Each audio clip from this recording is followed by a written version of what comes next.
15장 8절에 유다 왕 아샤라의 38년에 여로보암의 아들 스가랴가 사마리아에서 이스라엘 왕이 되어 6달을 치리하여 스가랴라는 왕이에요. 그러니까 스가랴라는 선지자가 있고 스가랴라는 왕이 있습니다. 근데 동명이인이에요. 근데 이 스가랴를 보면서 9절에 그 열조의 행위대로 여호와의 보시기에 악을 행하였는데 이스라엘을 범죄케 한 느바세 아들 여로보암의 죄에서 떠나지 아니한지라. 어제도 말씀드렸지만 북이스라엘 왕의 기준은 여로보암이에요.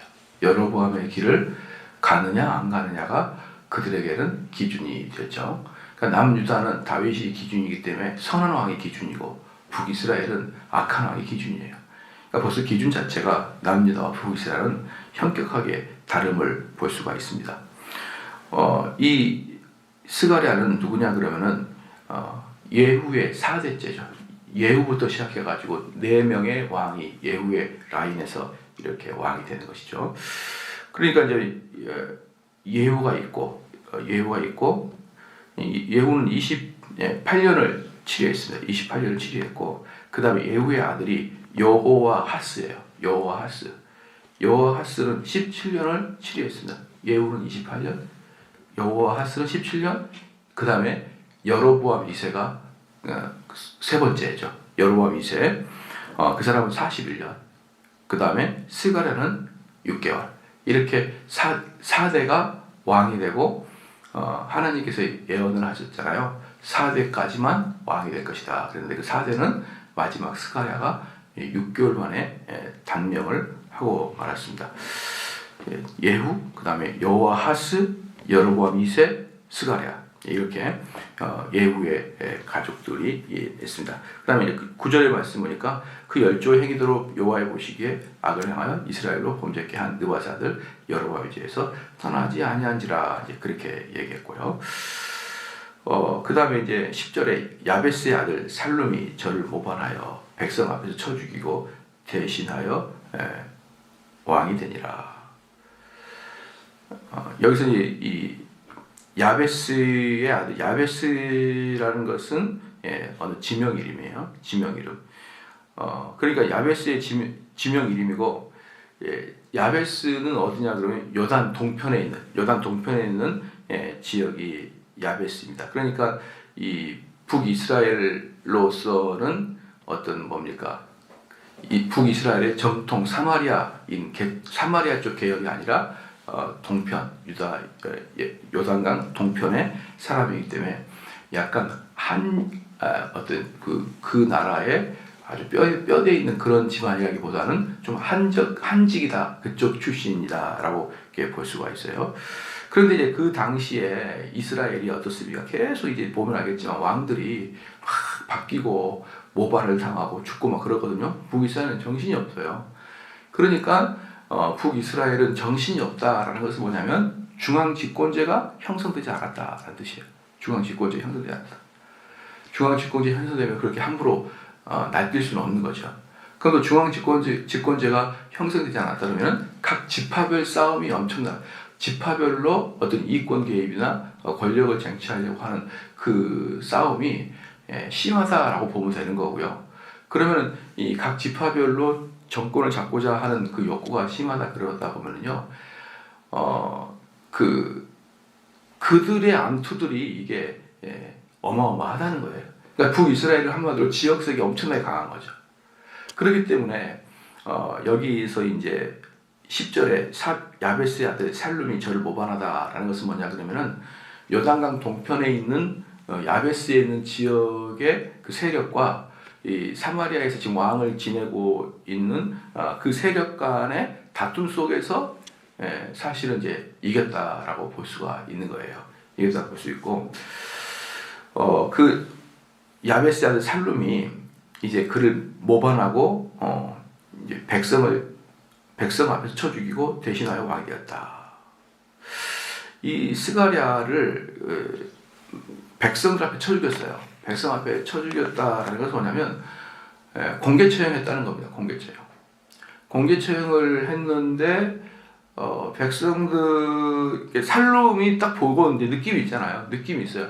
백성 앞에 쳐 죽여도 되는지 아니면은 암살을 해서 우리가 슬픔을 가장하면서 그 우리의 위대한 왕 스가랴가 죽었다. 이러면서 암살을 하면서 꼭 자기가 죽이지 않은 것처럼 막 이렇게 슬퍼하는 것도 있잖아요. 그것은 그때그때 그 모반자들이 국가의 어떤 분위기를 보면 알 수 있는 거죠. 분위기를 보면서 이 사람은 공개 처형해도 돼. 아니면은 이 사람을 몰래 죽여야 돼. 그럼 몰래 죽이는 건 어떻습니까? 아무래도 그 왕을 다른 자가 많기 때문에 몰래 죽이는 거라고요. 공개 처형한 이유가 뭘까요? 공개 처형해야 백성들이 속이 후련하니까 그런 거죠. 그러니까 여기 그 스가랴는 이 공개 처형을 하는 거 봐도 얼마나 이 예후의 라인이 마지막에는 백성들로부터 미움을 받고 있었는지 알 수가 있는 거예요. 이 예후의 왕이.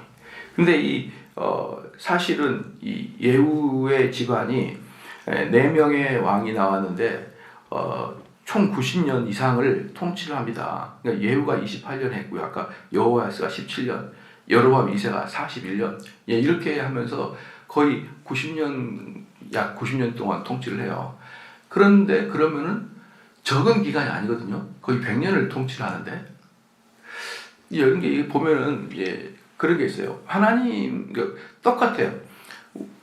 우리 사람이 그 죄를 진 게 있잖아요. 사람이 죄를 진 게 있고 사람이 죄를 안 진 게 있고 이제 그런 것을 보면은 어떤 사람은 한 50점의 죄를 짓고 어떤 사람은 70점의 죄를 짓고 그럴 수 있잖아요. 근데 어떤 사람은 또 70점의 죄를 짓는데 또 90점의 덕을 끼친 경우도 있어요. 그러면은 우리들은 이걸 다 이렇게 균등하게 플러스 마이너스 우리는 해주지 않아요. 우리는 해주지 않아요. 우리 백성들은 그렇게 넉넉하지 않습니다.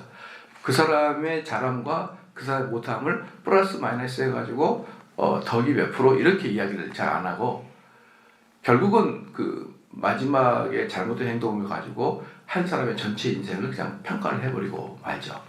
그 대표적인 예로 일제시대 때 그렇게 국가에 열심히 독립운동도 하고 막 그러다가 독립이 되기 한 1, 2년 전에 친일파로 돌아서는 사람 또 그러니까 일본을 좋게 이야기하거나 칭찬해주는 막발에 돌아서는 사람들이 있거든요. 그러면은 그 사람이 1, 2년 동안에 친일파로 돌아선 그런 과오와 그 이전에 국가를 위해서 한 일에 대해서 플러스 마이너스 해주지 않습니다. 우리나라는. 마지막에 친일파로 돌아서면 그 인생은 그냥 쫑나고 마는 거죠. 그렇잖아요. 특별히 안익태 같은 경우, 애국가를 만드는 안익태 같은 경우가 지금 욕을 많이 먹고 있는데 사실은 이제 그 당시에 음악을 하려고 그러면은 일본에 의해서 만들어진 대학을 다녀야 되고 일본이 주최하는 음악회를 해야 되고 그럴 수밖에 없는 거예요. 어떻게 조선 사람들이 음악회를 합니까? 그렇잖아요. 그 당시에 독일에 유학을 간다든지 모든 것이 일제시대 때 누가 보내주겠냐고요. 그러니까 그런 것을 고려했을 때 이 사람이 어떤 공과 가가 있는지를 비교해 줘야 되는데 그게 아닙니다. 무조건 일본을 위해서 일했다. 그러면 그냥 친일파로 몰아버리는 거예요. 근데 우리들은 속이 후련하고 좋죠. 근데 하나님 보십시오. 예후라는 사람이 사실은 북이스라엘에서 상당히 괜찮은 왕이었어요. 왜 상당히 괜찮았냐면 이 예후를 통해서 누구를 이세벨 가문을 다 엎어버렸잖아요. 그렇잖아요. 이세벨과 아합의 가문을 다 끝내버렸잖아요. 아합과 이세벨 누굽니까?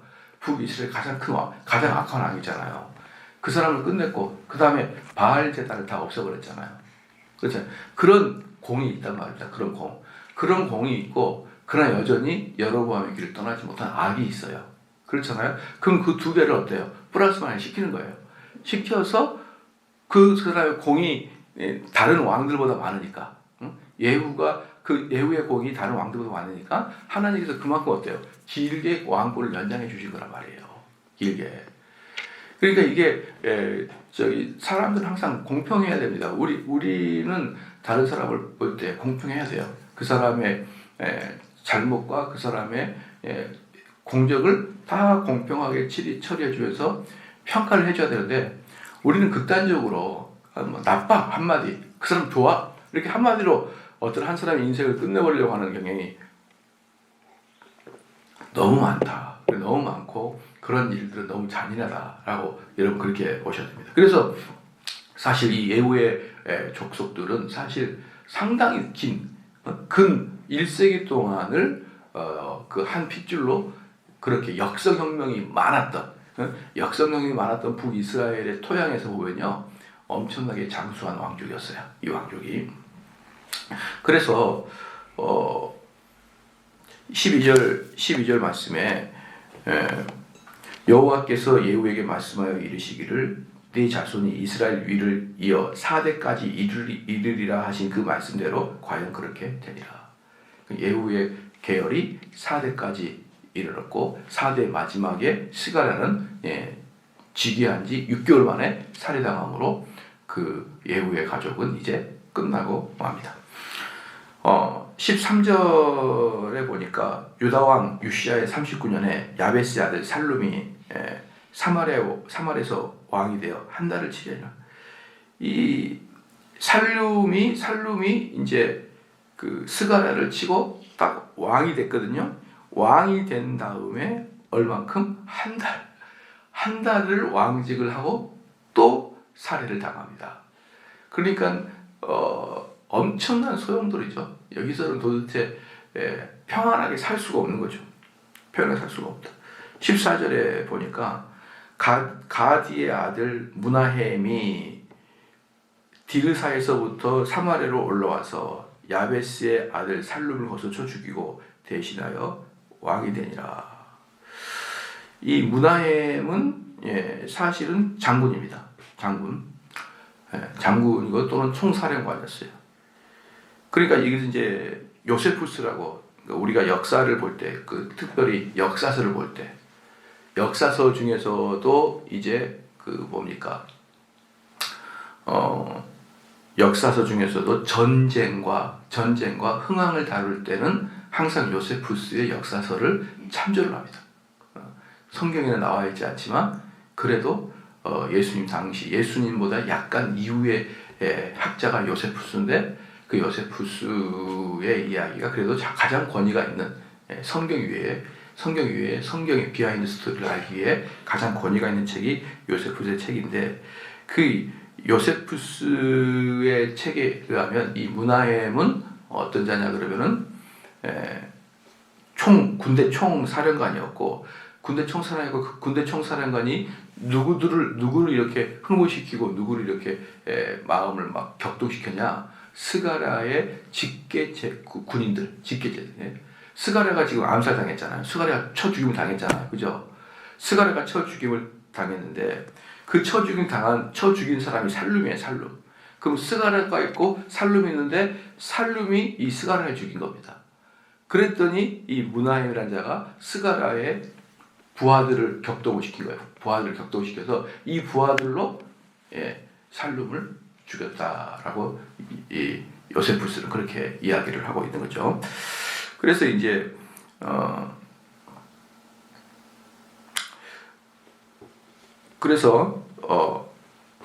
그 이제 15절에 살룸의 남은 사적과 그 모발한 일은 이스라엘 왕 역대 지략에 기록되었고 살룸도 스가랴 끝났죠. 살룸 끝났죠. 16절에 그때 므나헴이 디르사에서 와서 딥사와 그 가운데 있는 모든 사람과 그 사방을 쳤으니 이는 저희가 성문을 열지 아니하고. 그러니까 여기가 어디냐면 다 이스라엘 국내예요. 국내 중에 하나가 이제 므나헴이 사마리아를 쳤는데 이제 사마리아를 친 다음에 다른 옆에 있는 지역들 쳐야 될 거 아닙니까? 그 역성혁명이니까 나를 받아들여라 해야 될 거 아닙니까? 그런데 어떤 성에서 문을 안 열어줬어요. 므나헴에 대해서. 므나헴은 장군이기 때문에 군인이고 이것은 지금 군부 쿠데타거든요. 군부 쿠데타예요. 그러니까 어떤 성이 군부 쿠데타에 대해서 동의하지 않고 문을 안 열어줬거든요. 근데 그 문을 어떻게 열었어요? 열고 들어가가지고 임신한 여자의 배를 갈랐다 이렇게 나와요. 이게 뭐냐면 임신한 여자의 배를 갈랐다. 이것은 그 어떤 경구와 같은 내용이에요. 꼭 임신한 배를 여자를 갈랐다. 이걸 말하려고 하는 게 아니고 뭐냐 그러면은 남녀노소를 완전히 학살했다. 닥치는 대로. 그 제일 사람을 죽였다. 어떤 사람을 죽였다라고 말할 때 가장 잔인하고 악한 것들의 대명사가 바로 임신한 여자를 배를 갈랐다 이거거든요. 그러니까 이것은 뭐냐면 그 성에 들어가 가지고 모든 사람을 닥치는 대로 진멸하였다라는 것이죠. 근데 이게 어디입니까? 이스라엘이에요. 이스라엘. 자기 동족을 그렇게 해버린 거예요. 자기 동족인데 성문을 열지 않았다고, 자기 동족인데 문하임에게 동의하지 않았다고 그냥 싹 죽여버립니다. 이것을 볼 때 두 가지 볼 수 있어요. 이 군인의 잔인함. 두 번째, 이 사람 뭐냐면은 완전히 이방적인 관점의 왕관이에요. 이방인들은 이건 참 그게 재밌는 게 뭐냐면 몽고가 어느 나라를 점령할 때 그래요. 문을 열든가 아니면 진멸당하든가 둘 중에 하나를 딱 통고를 던집니다. 문을 열든가 진멸당하든가 통고를 당합니다. 문을 열면 너희들 다 살려주겠다. 그 대신 우리 조공을 맞추면 돼. 이게 이제 그 몽고군의 작전이거든요. 그러면은 북방에서 승승장구하던 그 몽고군이 이 편지 딱 던지면 그 조정은 난리가 나겠죠. 거의 대부분 무혈입성이에요. 무혈입성. 그 몽고군의 이 무시무시한 전략. 만약에 문을 열지 않으면 다 죽이겠다. 완전히 진멸시키겠다. 이게 몽고의 전략이거든요. 또 몽고의 전략이면서 동시에 이방 왕들의 전략이에요. 그러니까 이방 왕들은 성문을 열래? 아니 열지 않고 다 죽을래? 이거거든요. 그런데 그걸 자기 동족 이스라엘 왕이 그걸 하고 있는 거예요. 이스라엘 왕이 될 사람이 자기 동족을 그렇게 죽여버리고 만단 말이죠. 이게 얼마나 이제 문하임이 더 악하냐. 그래서 이 보십시오. 여기서 보면은요, 점점점 예후의 왕족들이 그래도 괜찮았어요. 그래도 괜찮아가지고 뭐 17년이고 41년이고 이렇게 왕직을 가지고 있었단 말입니다. 그런데 이제 그게 마지막에 스가랴가 될 때는 어때요? 아주 못한 것 같아요. 그럼 스가랴가 제거가 되고 살룸이 되고, 그렇죠? 이게 살룸이 제거가 되고 또 문하임이 되면서 어떻습니까? 더 악한 사람이 왕이 되는 거예요. 그냥 저는 이런 것들이 역사 속에서는 비일비재하거든요. 역사 속에서 비일비재. 예를 들어서 프랑스 혁명 당시에 프랑스들의 귀족과 그 다음에 사제들의 타락이 심해요. 귀족과 사제 타락이 심한데 이 문제를 해결하려고 프랑스 혁명이 일어났어요. 그렇잖아요. 프랑스 혁명이 일어났는데 그 프랑스 혁명을 주도했던 사람이 로베르트 피에로라는 사람이에요. 로베르트 피에로라는 사람은요, 그 전에 왕족보다 비교가 안 될 만큼이나 독재를 해버립니다. 그 로베르트 피에르가 마르크스 이전의 공산주의자예요. 그래서 그 사람이 아예 프랑스 자체를 엉망으로 만들어버리는 게 그 사람이에요. 그 사람. 그래서 결국 로베르트 피에르가 프랑스를 너무너무 독재하고 압제해서 그 후유증이 언제 나타나냐 그러면 다시 나폴레옹이라는 사람이 나타나가지고 천하를 통일해야지만 안정이 될 수밖에 없는 그런 불안한, 나폴레옹이 나올 수밖에 없는 그 불안한 정국으로 수십 년 동안 만들어버린 게 로베르트 피에르입니다.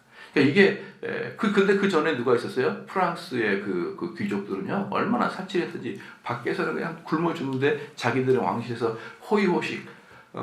여러분 프랑스에 가면 그 아름다운 성이 있잖아요. 그 아름다운 그 귀족들의 성은 뭐냐 그러면 그 성 밖에 있는 백성들은 굶어 죽는데 자기들은 어때요? 온갖 세금을 빨아들여가지고 세금을 고수에까지 빨대를 꽂아가지고 국민들 빨아먹고 사람들은 막 하는데 자기들끼리는 호의호식. 프랑스의 이런 성은 우리나라 성의 개념과 약간 달라요. 우리나라 성은 또는 중국이나 우리나라 성은 뭡니까? 업무 위주예요. 업무 위주. 업무를 보기 위한 위주로 했다 그러면 프랑스 성은 뭐냐면 귀족들의 마을을 만든 것이 목표였어요. 귀족들 마을을. 그러니까 거기서는 그냥 마을이 만들어지고 그 마을은 뭐냐면 매일마다 잔치하고 매일마다 향락하고 매일마다 그런 것들을 하기 위해서 프랑스 성을 만들어졌기 때문에 즐겁죠. 우리나라 성은 업무 중심이라 그러면 걔네들은 축제 중심이라고. 축제 중심. 그런데 그 축제 중심의 그 성이 유지되기 위해서 얼마나 일반 시민들의 등골을 뽑아 먹으면서 이렇게 세금을 갈취했겠냐고요. 그러니까 그런 것들이 싫어서 혁명이 일어나 버린 겁니다. 그러니까 혁명은요 항상 두 가지예요. 아주 악한 왕들과 귀족들의 그 탐욕, 그게 없으면 혁명이 일어나지 않습니다. 이게 있어야지만 뭐가 돼요? 백성들이 흥분하게 되니까. 이 귀족과 그 왕들의 탐욕과 사치가 있고, 그리고 이것에 대해서 아주 카리스마 강하고 독세성이 강한 혁명적인 사람이 이것들을 제거하고 왕이 되면 그 다음에 더 큰 독재가 형성이 되기 때문에, 더 큰 독재 형성이 되기 때문에 혁명자들을 뭐라고 하기 전에 귀족들을 너희 좀 정신 좀 차려. 이게 기독교예요. 이 나라가 좀 뒤집어지기 전에, 이 나라가 막 혁명이 돼가지고 정신없기 전에 좀 가진 자들, 너희들이 자비심을 베풀고, 먼저 깨어있는 자들이, 일반 시민들을 위해서 좀 살아가라. 그래야 뭐가 혁명이 일어나지 않는 거예요, 여러분. 그러니까 혁명이 일어나는 것은 정말 최악의 상태고, 혁명 이후는 항상 독재가 있게 돼 있어요. 독재가 있게, 왜 혁명 이후에 독재가 있냐면, 혁명한 다음에 뭐 해야 되죠? 혁명한 다음에 그 전 사람 숙청해야 될 거 아니에요. 감옥에 보내든지, 어떤 직장을 잘라버리든지, 아니 옛날에 죽였잖아요. 그게 다 독재의 이제 시작이 되는 거라고 해요. 발굴색출해야 되니까. 그 사람들을 찾아내려면 누구를 강조시켜야 돼요? 검찰이나 경찰을 강조시켜야 됩니다. 그래야 찾아내죠. 그러면서 독재가 되는 거라고요. 당연스럽게. 그리고 사람들은 처음에 그 이전 사람들을 처벌하니까, 한 몇 년은 그 검찰과 검찰 독재, 경찰 독재라 그래요. 그걸 시민들은 참아내고 감수해요. 왜? 그 이전에 사치하고 그 이전에 나쁜 짓 한 사람을 잡아가는 과정이니까. 근데 그게 끝날 즈음에 그 경찰 권력이 줄어드냐? 안 줄어들어요. 그럼 나중에 어떻게 돼요? 그게 시민한테 들어갑니다. 시민한테. 이러면서 혁명 이후에는 독재가 오게 되어 있는 거예요. 오게. 어쩔 수 없이 그 과정이. 그런데 여기서도 보면 결국은 군부 쿠데타에 의해서 무나엠이라는 아주 악한 사람이 쿠데타에 혁명에 성공했습니다. 그렇게 된 거예요. 그런데 그 사람은 어때요? 부자의 배를 갈라버리는 아주 흉악무도한 그러한 사람이 된 것입니다. 봅시다. 17절에 유다왕 아샤라 39년에 가디의 아들 무나엠이 이스라엘 왕이 되어 사마리아에서 10년을 치리하며 10년을 치리했습니다. 그리고 여호와의 보시기에 악을 향하여 이스라엘로 범죄한 느밧의 아들 여로보암에 대해서 평생 떠나지 아니하다. 이 얘는 자체는 그냥 완전히 우상숭배자예요. 얘는 그냥, 다른 사람은 평생이라는 단어를 안 붙이는데 이 사람은 그냥 평생 그렇게 했더라 이겁니다. 그 다음에 19절에 아수르 왕 불이 와서 그 땅을 치리하며. 이게 여기서 좋은 거, 재밌는 거 뭐냐면요, 우리 기독교 역사를 보면 참 재밌어. 기독교 역사를 보면요, 기독교 역사를 보면 30년 전쟁이 있거든요. 1618년에 발생한 30년 전쟁, 1618년에 발생해서 1648년에 끝나는 30년 전쟁이 있어요. 이게 뭐냐면은 그 당시에 종교 개혁을 통해서 북쪽에는 그 개혁교회, 남쪽에는 유럽의 남쪽에는 로마 카톨릭이 흥황하고 있었거든요. 근데 이 로마 카톨릭이 흥황한 이 남쪽 벨트, 스페인부터 시작해가지고 쭉 오스트리아 거쳐가지고 이 계열을 어떤 왕조가 지배하고 있었냐면 합스부르크 왕조가 지배하고 있었어요. 합스부르크 왕조가. 그 왕조하고 결국은 보헤미아, 지금 우리로 말하는 터키, 터키 아니에요. 보헤미아가 어디죠? 체코가 보헤미아예요. 그 체코가 개혁교회로 가려고 하자 합스부르크 왕가에서 그 의회를 해산시켰거든요. 의회를 해산시킨 합스부르크 왕가하고 의회가 싸움이 시작됐습니다. 체코에서. 우린 체코 프라하 가봤어요. 그 프라하에 가게 되면 30년 전쟁 발바지가 있어요. 체코성에서. 거기서 발발해가지고 온 유럽이, 기독교의 국가들이 완전히 잔인하게 살육을 하기 시작합니다. 서로 간에. 북쪽에 있는 개혁교회하고 남쪽에 있는 카톨릭이 잔인하게 살해합니다. 그래서 엄청나게 30년 동안 잔인하게 전쟁하는데, 그건 기독교 안의 전쟁이에요. 시간이 지나니까 이슬람 애들이 싹 쓸어버립니다. 저는 그러니까 기독교끼리의 구교와 신교 싸움은 이게 강해지면은 나중에는 뭔가 이것과 비교도 안 되는 더 무시무시한 애들이 불신의 세력이 나타나가지고 다 죽입니다. 우리나라의 기독교도 여러 가지 기독교 안에 싸움이 있지만 지금의 한국교회 분위기는 어떤 사회주의 요소를 갖고 있는 사람들이 기독교 자체를 박멸시켜버리려고 나타나고 있다는 것처럼 보이고 있거든요. 그 전에는 기독교끼리, 저도 옛날에 순전히 공격했던 것이 누구냐면 순복음교회 제가 공격했고 그렇잖아요. 이렇게 복음주의권 공격했어요. 지금은 제가 순복음이랑 복음주의를 공격하고 비난한 것이 싹 사라져버렸어요. 왜냐? 비교도 안 되는 사회주의 사상들이 한국교회를 뿌리채, 이때는 뿌리채까지 제가 안 해요. 그냥 성경 가지고 네가 성경을 잘 해석했는지 못했는지 이 논쟁을 하고 있었는데, 이제는 기독교라는 그 자체를 뿌리채 뽑아버리려고 하는 그런 세력들이 한국 사회에 아주 전면으로 등장하고 있다. 저는 그렇게, 그리고 그것은 역사가 항상 그랬어요. 기독교 안에 불합리는 시간이 지나면은 이 둘과 싸움과 비교도 안 되는 완전히 세속의 세력이 나타나가지고 쌌습니다. 그게 지금 우리나라 모습도 그렇고요. 아까도 30년 전에도 그래요. 근데 여기서도 그렇습니다. 여기서도 보면요, 이스라엘 북이스라엘 지파끼리 막 자중질환을 하고 싸울 때 누가 나타납니까? 아수르가 나타나요. 아수르가. 갑자기 아수르란 그 대군이, 아수르라는 어마어마한 제국이 급성장하면서 요만한 이스라엘 안에, 북이스라엘 것도 안에서 자기네들끼리 막 뒤지고 먹이고 살해하고 뭐 암살하고 막 거룩하고 있는데, 요거 비교도 안 되는 아수르가 성장이 점점 크고 있었던 거예요. 이때가 이제 아수르라는 나라가 성경에 처음 나오는 나라입니다. 이때가. 아수르가 바로 이때 제국으로 성장을 하고 있는 이제 막 시기점이었어요. 그러니까 아수르 왕 훌이 와서 그 땅을 치리하매 무나임은 1,000달란트를 불에게 주어서, 1,000달란트를 제가 어떻게 계산해봤어요. 제게 계산 쭉 해보니까 현대금으로 약 1조 2천억이에요. 1조 2천억. 그러니까 저기 뭡니까, 무나임이 아수르 왕이 오니까 전쟁을 해볼 생각도 안 하고 1조 2천억을 만들어 가지고 그냥 줘버립니다. 그러니까 아수르 왕이 보십시오. 무나임은 1,000달란트를 불에게 주어서 저로 자기를 도와주게 함으로 나라를 자기 손에 굳게 세우고자 하였다. 그러니까 이 사람 뭡니까? 쳐들어온다. 그 땅을 치료하며 온다. 그러니까 전쟁하지 말고 내가 이 돈을 줄 테니까 저랑 동맹합시다. 이렇게 하래요. 저랑 동맹합시다. 요 밖에서 좀 내가 돈을 줄 테니까. 여러분, 근데 아수르라는 나라가 그렇게 해주겠어요? 저 동네에 뭐가 많다? 돈 많구나. 그것만 깨닫게 해준 거죠. 그래서 그 은을 이스라엘 모든 큰 부자에게 토색하여 각 사람에게 은 50세겔씩 내게 하여 아수르 왕에게 주었더니, 이에 아수르 왕이 돌이키고 그 땅에 머물지 아니하였더라. 그리고 보십시오.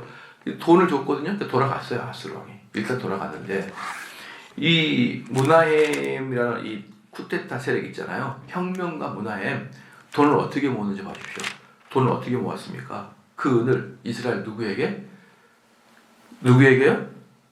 큰 부자에게 돈을 모아서 토색하여 은 50세겔씩 내게 했습니다. 50세겔씩을 내게 했는데 50세겔을 내서 1조 2천억을 만들게 하려고 그러면 50세겔이 어느 정도 금액이 있을 거 아니에요. 그것도 제가 계산해봤는데 알 필요는 없어요. 해봤는데 50세겔씩 내면 약 3만 명의 사람이 필요했어요. 3만 명이. 그러니까 3만 명에게 50세겔씩 내게 해가지고 그걸 갚았습니다. 여러분, 누구에게요? 부자들에게. 이게 혁명가들의 공통적인 생각이에요. 공산당 혁명가 누구를 칩니까? 시작? 부자를 쳐요. 부자를 치면은 백성들은 분노를 가지지 않습니다. 분노를 가지지 않고 부자만 당하는 거예요. 여러분, 이게 모든 공산당과 혁명가들의 거의 대부분의 공통의 생각입니다. 왜? 부자들은 소수니까. 사람들은 부자를 치면 그동안 부자 때문에 상대적 박탈감 갖고 있는 많은 사람도 속도 별로 아프지도 않고 부자 거 가져가면 된다. 그래서 우리나라 사람들의 아주 부자를 향한 분노심이, 우리나라는 공산당이 되게 딱 좋은 국가예요. 부자를 치면 사람들이 다 좋아해요. 그래서 우리나라는 아주 초대 대통령 이승만이 없어가지고 김일성이 돼가지고 아주 지금까지 북한 공산당처럼 지금까지 살아가지고 뼈 굶주리고 살만한 그런 민족인데, 하나님께서 은혜를 주셔가지고 우리나라만 자유민주국가를 만들었잖아요. 그렇잖아요. 그걸 감사하지 못하는 세력들이 얼마나 지금 많은지 몰라요. 지금 40대는 거의 대부분 머리가 빨개요. 그 속에. 40대 애들은 전부 다 고쳐지지가 않아요. 고쳐지지가 않습니다. 여러분 나이 또래 보시오. 40대 애들 아직 애잖아요. 아직 애인데 그들 머릿속에 자기는 중년이고 자기는 뭐 이 세상을 하고 얼마나 그들의 머릿속이 뿔구죽죽한지 몰라요. 예. 근데 그 사람들이 치고 들어간 게 누구예요? 부자들이에요. 부자들 쳐버리는 것이 바로 혁명가들, 공산가들, 독재자들의 대체적인 모습들이에요. 대체적인 모습들이에요. 이 20절 여기 보면은 여러분 문화에 딱 여기서 성경에 써놔요. 성경에 나타난 공산당이라. 성경에 나타난 공산당 똑같아요. 그 방식이. 어찌 이렇게 똑같습니까? 그래서 그 20절에 그 은을 이스라엘 모든 큰 부자에게서 토색하여 각 사람에게 은 50세겔씩 내게 하여 아수르 왕에게 주었더니 이에 아수르 왕이 돌이키고 그 땅에 몸을 자했더라. 부자를 탈취해서 아수르 왕을 내보냈습니다. 그런데 21절에 문하임이 남은 사적과 그 모든 행한 일은 이스라엘 왕 역대 지략에 기록되지 아니하였느니라. 22절에 문하임이 그 열조와 함께 자고 그 아들 부가히야가 대신하여 왕이 되니 유다 왕 아세라 50년에 문하임의 아들 부가히야가 사마리아에서 이스라엘 왕이 되어 2년을 지내고 얘도 죽었어요. 2년 동안 왕이 되고 얘도 죽었습니다. 그러니까 이건 나라가 완전히 개판인 거죠. 그런데 여호와의 보시기에 악을 행하여 24절입니다. 이스라엘로 범죄케 한 느밧의 아들 여로보암의 죄에서 떠나지 아니한지라. 25절이 그 장관 르말야의 아들 베가가 반역하여 사마리아 왕궁 호이소에서 왕과 아르곡과 아리엘을 죽이되 길르앗 사람 50명으로 더불어 죽이고 대신하여 왕이 되었더라. 그럼 이 부가히야가 어떻게 죽었느냐? 부가히야는 그 장관, 부가히야의 장관, 부가히야의 어떤 경호대장이에요. 경호대장이 누구냐면 베가입니다. 베가. 이 베가에 의해서 배가 갈라져요. 이 사람도. 그래서 근데 사마리아 왕궁 호이서, 그러니까 호위무사예요. 그러니까 이 베가는 경호대장이죠. 경호대장이고 이 쿠데타를 주도한 사람은 왕의 경호원들이 쿠데타를 주도합니다. 근데 아르곡과 아리엘을 죽이고 길르앗 사람이 등치가 커가지고 왕의 호위병으로 주로 착출이 많이 돼요. 착출이. 그러니까 이 길르앗 사람들 50명으로 더불어서 어떻습니까? 한밤에 부가히야를 제거해 버리고 맙니다. 20절에 부가히야의 남은 사적과 그 모든 행한 일은 이스라엘 왕 역대 지략에 기록되리라. 그러니까 어제도 말씀드렸지만 그냥 좀 못나도 안정된 왕권이 더 좋지. 못나도 그냥 그 아버지의 대를 이어서 그냥 안정된 왕권. 여러분 왕이 굳이 똑똑할 필요는 없어요. 왕은 똑똑할 필요 없어요. 똑똑은 누가 하면 됩니까? 고관 대장이 똑똑하면 돼요. 우리나라도 전부 다 이시조선이잖아요. 이시조선 사람들 똑똑한 사람이 누가 있어요? 세종대왕 얘기는 별로 똑똑한 사람도 없죠. 누가 똑똑합니까? 과거 급제받아가지고 고관 대장들이 똑똑하다고요. 걔네들이 정치를 하고 왕은 알았어 이런 것만 하는 거예요. 알았느니라 시행하라 그러면 뒤에 잔치 벌려주고 떡 주고 고기 주면 먹고 비대해져가지고 40살에 죽고 그러잖아요. 그 왕은 짐이 이런 이야기를 하고 앉아있는 것이고 실제적인 정치는 누가 하는 겁니까? 그 과거 급제 우리로 말하면 고시 합격한 애들이 하는 거예요. 나라는 그렇게 되는 거예요. 그러니까 왕이 똑똑할 이유는 없어요. 그냥 왕은 상징적인 존재. 그리고 실제적인 능력은 똑똑한 애들이 하는 거예요. 그런데 이 남유다는 그런 계열을 지켜가는데 북이스라엘은 어때요? 힘센 놈이 장사야. 힘센 놈이 다 차지해. 그러니까 몇 년마다 그냥 나라가 왕권이 왔다 갔다 하니까 백성들은 안정되게 살아갈 수 있겠습니까? 그래서 우리는 어제도 제가 좀 말씀드렸지만 우리들은 그냥 능력 있는 애가 차지한 게 좋지 민주주의 국가에서 투표를 해가지고 되게 좋지 이렇게만 막연하게 생각하는데 사실은 어떤 분야에서는 그냥 계속 꾸준하게 아버지들을 이어서 오는 것이 더 안정되는 경우가 훨씬 더 많아요. 의외로 우리가 생활하다 보면은. 그러면 이것의 장점 서로 장점이 있을 거 아니에요. 그럼 이 장점이 어울리는 것은 이 장점을 하고 이쪽 장점이 어울리고 이쪽 장점 하면 되는데 왜 우리나라는 그냥 그렇게 그냥 기계적 평등의식이 있어가지고요. 그냥 딱 그어버려요. 그어버립니다. 저는 참 제가 외국에 많이 살아보지 않고 나가보지 않았지 모르겠지만 저는 참 우리나라들의 백성들의 어떤 가슴에 심어 있는 어떤 그런 분노들 있잖아요. 분노, 기계적 평등, 결과론적 평등 이런 것들을 주장하는 거 보면은 어쩌면 저렇게 하나님의 은혜가 아니고서는 우리가 공산당이 안 됐는지 그것에 대해서 한없이 감사해요. 한없이 감사합니다. 저희는 우리가 만약에 이 상태에서 처음에 국가들이 투표를 했어요. 우리가 소련을 따르는 사회주의로 갈 것이냐, 미국을 따르는 자본주의로 갈 것이냐 이 투표를 하려고 했는데 그때 80% 이상이 소련 따라가지 않습니다. 왜 그러냐면 그들은 농민들에게 토지를 균등하게 나눠준다는 거거든요. 야 너희들이 우리를 찍으면은 우리는 지주들의 토지를 다 빼가지고 n분의 1로 해가지고 소작농에 토지 나눠주겠다. 그리고 우리는 누가 잘 살고 누가 못 살고 없이 다들 행복하게 평등하게 살겠다. 그러니까 사회주의가 뭔지 자본주의가 뭔지도 모르는 1940년대 그때 사람들이 뭘 알겠어요. 그러니까 우리나라의 80%가 북한처럼 소련 따라가자고 찍었다니까요. 80%가. 그럴 때 미국에서 왔던 이승만 대통령이 이승만이라는 사람이 이랬다가는 큰일 난다. 그래가지고 미국을 등에 업고 우리 남한만이라도 자유민주국가를 만들어버린 거예요. 얼마나 감사할 일입니까? 만약에 이 일이 없다고 제가 여러분에게 동문회 에이 막 이러면서 아우지 탄광 가보시라고 막 이러면서 여러분 어떻게 하겠어요? 기독교는 새로 가네.